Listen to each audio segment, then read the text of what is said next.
Hello Aries! Welcome back po sa ating channel. Ang puro-purong Asul Pinoy Tarot 999. Salamat nga po pala sa mga likes, share, pag-subscribe, pag-suporta po ng ating channel at pati na rin po sa mga taong nagka-follow ng ating pong social media platform, other social media platform. At maraming salamat rin po sa mga taong hindi po nagsiskip ng ating ads. Maraming salamat po mga Aries. Okay, ito po ang iyong yearly reading para po sa mga Aries 2026, taon ng 2026, yearly reading po ng mga Aries. Kasi ang second part po natin, tarot card reading. So, sa ngayon, explain ko po muna, Aries. Ano ba yung mga possible na mangyayari? Ano ba yung mga aasahan? Ano ba yung dapat na mga i-workout? At saka, alam mo ba, very significant sa iyo ang taon na ito, na 2026. So, sa Chinese New Year kasi, 'di ba, February pa yung yung Chinese New Year nila. So, kung halimbawa parang nararamdaman ho natin na medyo mabigat, na parang may mga project tayo na hindi siya matapos-tapos, may mga bagay dito na hindi natin parang nako-close yung chapter. I mean, so eventually, mas magiging maganda, magaan kapag pag ng February. Okay, so sa March din po, magsa-start yung bagong season. So, February, March, kumbaga, yung other talaga na New Year. Okay, so very significant sa iyo ang taong ito, Aries, kasi yung sa Saturn will enter your sign, Aries. February, that will be on February 13, 2026. Ayan, malapit talaga sa di ba? Valentine's Day. So, hanggang April 12, 2028. So, Saturn is 2.5 year kada zodiac sign. The last time na naging ganun, the last time it was in your sign during April 6, 1996 to June 8, 1998. Okay, so also very significant rin po sa mga tao pong ganun, yun yung taon na ipinanganak ka, Aries. Kasi yun yung Saturn return, magkakaroon ka ng Saturn return sa mga susunod pong taon. Kasi yung ibang tao, as early as 27 years old, nakaka-experience po sila ng Saturn return. Ayan, so may iba kasi 29, 30, ganon. May mga aspect sa buhay natin na kailangan natin na yung bang i-reevaluate, a lot of introspection, a lot of reflection, lalong-lalo na po sa sarili natin. Yan din po tinatawag ng ibang tao na midlife crisis. Kung yun pa rin bang gusto mo, na bang mga dapat mong matutunan, kasi ang Saturn, disiplina, seryoso. May mga bagay na dati-dati parang okay lang gawin, paulit-ulit natin ginagawa yung mga ganito-ganyan hanggang sa di na siya pwede kasi may lesson na siyang darating. Okay, so ang Saturn is 2.5 taon. Neptune kasi mag-enter siya. Actually, nag-enter siya. Mag-stations direct lang siya sa February. So, the last time, yung sa March 30, I mean, last year lang siya. Nag-enter sa sign mo, Aries. Neptune enters the sign of Aries, March 30, 2025. Kasi yung sa Neptune, 12 to 14 years po yun siya sa isang zodiac sign. Like Pluto, matagal-tagal, mahaba ho talaga. 18 years, I mean, minsan umaabot pa po yan siya ng 2 dekada, depende kung may retrograde, ganun. Uranus in the sign of Gemini, July lang, 7 years to 8 years naman po yung Uranus sa sign ng Gemini. Tapos Pluto in the sign of Aquarius, ayan, diba, matagal siya. So, the age of Aquarius, bagong simula para sa lahat ng tao. Malaki yung pagbabago, hindi lang sa bansahoy natin, kundi sa buong mundo. Hindi lang talagang diba, pansin mo, Aries, yung mga nangyayari ngayon. Kasi dumadaan tayo sa ganong timeline, kakaroon tayo ng breakthrough, kakaroon ng changes. Ayan, so yun na nga, kasi sa Pluto in Aquarius, I mean, yan yung Pluto kasi, the death, rebirth, transformation. Aquarius is innovative, rebellious, tsaka yun nga unstoppable. Uranus kasi, the planet of unexpected. Okay, so, Neptune enters the sign of Aries. Last year lang siya, tapos mag-stations direct during February 2025. And, diba, sa Saturn yan din yung sign na mag-enter sa sign mo, Aries. So, magkakaroon rin po ng conjunction ang dalawang sign na ito. So, may malaking mangyayari sa'yo, no? February. Hindi lang sa'yo, kundi sa buong mundo, sa bansa, ganun din. Okay, so, yun na nga, itong dalawa kasi, tapos yung isang sign kasi, I mean yung isang planet, the Jupiter enters the sign of Leo during kalagitnaan ng taon. Opo, June 30 up to July 26, 2027, 2027. The other, next year. So, this year until next year po yun siya sa sign po ng Leo. Okay, so that is your Aries, Taurus, Gemini, Cancer, Leo. That is your 5th house. So, pleasure, creativity, and also children. Ayan, Jupiter. So, yun na nga itong tatlo, Saturn, Neptune, tapos Jupiter in the sign of Leo. Kasi yung sa Jupiter, 1 year, ang Venus is 30 days, minsan kasi 2 months, depende kung may retrograde. Uranus, 7 to 8 years, ang Neptune, 12 to 14 years, ang Pluto ay nasa 18 years hanggang 2 dekada. So, yung Sun naman po ay, di ba, about a month. Ayan, so, Saturn in Aries, beginning of a major astrological transit that asks you to take your goal, your direction more seriously. Saturn in Aries in 2026, actually, di ba, 2 taon at saka kalahati. Di ba? Sa sign mo, Aries. Okay, at saka sa mga tao rin pong pinanganak, as I said, 1996, 1998, magkakaroon ka po ng Saturn return. Medyo, seryoso, disiplina talaga, may lesson talagang mangyayari. 'Di ba pansin mo kapag ka nag-30 ang isang tao, 'di ba more matured na, 'di ba? Na, iba yung aura. Kasi may nangyari sa kanila, yun yung Saturn return. Okay, so yun ang bali, Saturn in Aries is a call for you to grow with intention, get grounded in reality, and build something meaningful that can stand the test of time. Becoming more serious, more disciplined, and following strict routines. Some part of your freedom, na kailangan mong tapyasan, na kailangan mong i-sacrifice for long-term rewards, for bigger rewards coming to you. May kailangan isakripisyo para dumating yung malakihan, So, more serious, more discipline, yung mga spontaneous na yan, wag masyadong ganun kasi dapat maging organized na, dapat planado, dapat pinag-iisipan, at saka tatapyasan, konting tapyas doon sa tipong kalayaan. Halimbawa, may mga ginagawa ka Sabado tsaka Linggo, tapos pagdating ng ganitong sign, ng ganitong planet, halimbawa, sa Sunday mo na siya kayang gawin. Tapos, ito yung mga ginagawa mo sa araw na ito, sa mga oras na ito, iba na siya. Tapos, halimbawa, lagi pong napunta doon sa mga restaurant, mga masarap na pagkain, kumakain ng masarap na pagkain. Tapos ngayon, mas lalo pang magtitipid, kumbaga. Okay, so, you are willing to give up some part of your freedom, less distraction to achieve something more long-lasting, sacrificing comfort for bigger rewards, Aries, sacrificing your comfort for bigger rewards. So, yun na nga, magkakaroon rin po ng solar eclipse. That is February 17. Actually, 'di ba, kapareho din po ng Chinese New Year sa February 17, di ba? Kasabay. Oo. So may something talaga, very significant sa taong ito, talagang sumakto doon. At saka sa buwan din po ng February, Okay, kasi yung isang solar eclipse, lunar eclipse, March 30 naman po 'yun siya.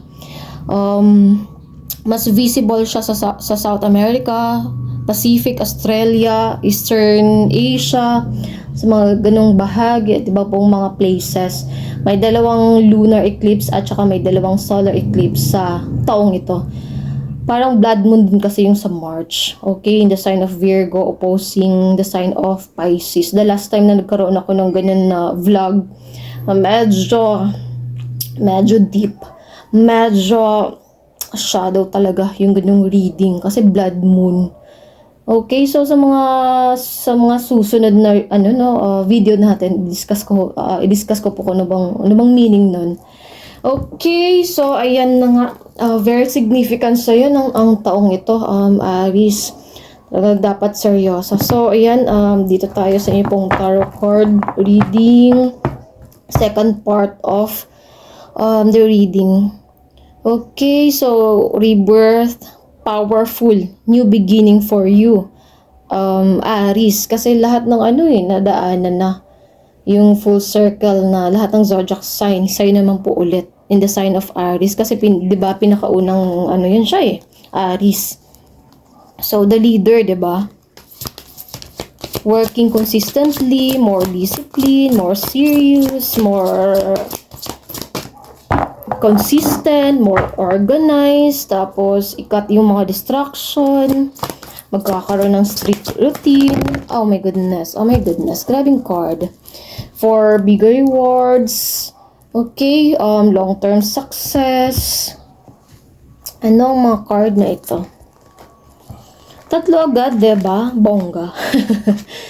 Okay, so messenger of fire, Seven of Fire. Oh my goodness. Grabing fire, diba? Diba? Nahirapan kasi ako mag-shuffle. Laki talaga yung card. Oh my goodness. Laki talaga. So, Messenger of Fire. Ito naman po ay Messenger of Water. Grabing mga messenger. So, kumbaga, may message talaga. May darating sa'yo na mensahe sa taong ito na hindi mo siya makakalimutan, lesson na paparating sa'yo na talagang magbabago, huwag pong kakabahan kasi para sa atin rin naman po yun siya. The more na, medyo, yung bang nahirapan tayo, the more na mas malaki yung paparating ho sa atin, may mga bagay na kailangan pong ayusin, mga bagay na kailangan na pong ibahin, mga mindset rin po natin, magbabago. Ayan, so dalawang fire, 'di ba? Ang ganda ng horse dito sa taas. Okay. Kasing katumbas po niyan, iba kasi ang card na gamit ko ngayon, the Good Tarot ang gamit ko po ngayon. Ayan, so you are finding the light, trusting your intuition, yourself, stop doubting yourself. You have this kind of power, authority, stability. At saka may din po dito, yung bang tao na magbibigay sa'yo ng napakaganda pong balita, or ikaw ito, Aries, na magbibigay rin po magbibigay ng magandang balita sa ibang tao. May bagong simula ho dito na paparating na talagang mas magugustuhan mo, although kinakailangan talaga yung bang focus doon, grabe yung commitment, grabe yung dedication, kailangan talagang paghusayan, kailangan talagang pagtuunan ng pansin, at saka at the same time pag-aralan din po, Aries, pag-isipan ng mabuti. Hindi basta-basta kung ano lang yung naisip natin ngayon, yun na yung gagawin natin. Hindi siya pwedeng ganun. Dapat kasi planado. Dapat na-organize na. Dapat alam natin yung mga possible na mangyayari sa atin. Kung limbawa po hindi siya mag-workout, tapos meron naman pong panibago. Okay, so may mga bago rin pong bagay dito na matutuklasan, matutunan. Although may background ka na sa ganong bagay, although may mga alam ka na sa ganon, pero mag-upskill ka pa talaga, Aries, mag-upgrade ka pa talaga, Aries. Talagang mas, hindi lang siya ibang so-so, hindi lang siya enough, kundi talagang mas magaling pa, mas matututo pa, mas magiging maganda rin po yung rewards na darating ho sa'yo. Okay, so Seven of Fire. Kailangan paghusayan, kailangan tatagan, kailangan magtiwala sa sarili, magtiwala sa sarili pong kakayahan, sa sarili. At saka, as you can see, dragonfly, oh my goodness. Hulog. Wait lang. Okay, wala. Napansin ko lang. Ito, dragonfly. So, dragonfly, symbolism po niyan, signifies keep on moving forward. Hindi kinakailangan malaki, biglaan, hindi kinakailangan na ganitong step agad-agad. You have you have to trust the process, you have to embrace your flaws, you have to accept your mistake, Aries. Okay, embrace yung mga bagay-bagay kasi part siya ng journey. Wow, Seven of Fire. Ang ano kasi, 'di ba, yung sa dragonfly din po kasi hindi siya ganun ka laki yung ano, 'di ba, yung pag-fly niya or pag-jump niya, ano bang tawag doon. Ganun lang, pero forward lang siya lagi, 'di ba? Oo. So hindi siya kinakailangan na malaki agad yung step. Hindi siya kinakailangan na yung bang i-overthink mo, Aries, just do it. Just do it consistently, do it scared, um, do it scared, do it tired, just do it. Consistently doing something na talagang para ho sa'yo. Kasi kung halimbawa laging ganun yung ginagawa natin, so syempre, ano bang ina-expect natin na pagbabago, 'di ba? So syempre wala. So this time, nararamdaman ko rin po dito, no, Aries, may bago kang gagawin na sa pagkakataong ito ay hindi mo na siya pakakawalan, hindi mo na babaliwalain, mas gagandahan mo pa, mas pag-aaralan, pagbubutihan, at paghahandaan. Okay? So, you have to trust your process. Wala naman kasing overnight na success, di ba? Kinakailangan talagang, yung panggugulan talaga ng panahon, ng attention. Messenger of water, ayan, so, 'di ba? Messenger na naman. So, may message talaga, may darating na mensahe sa iyo na papipiliin ka kung yun pa rin ba or magbabago na this time. And I can see naman po dito, success in your way, coming in your way, Aries, kasi ito siya, nasa taas siya, nasa tuktok ito. Okay, so this card naman po ay The Hangman. Okay, so sa ngayon parang feeling mo na nasa stuck ka, feeling mo parang wala naman siyang, hindi naman siya nag-workout, pero i-try mo yung ibang bagay, Aries. Papaano tayo mag-expect kung halimbawa yun at yun pa rin po ang ginagawa ho natin.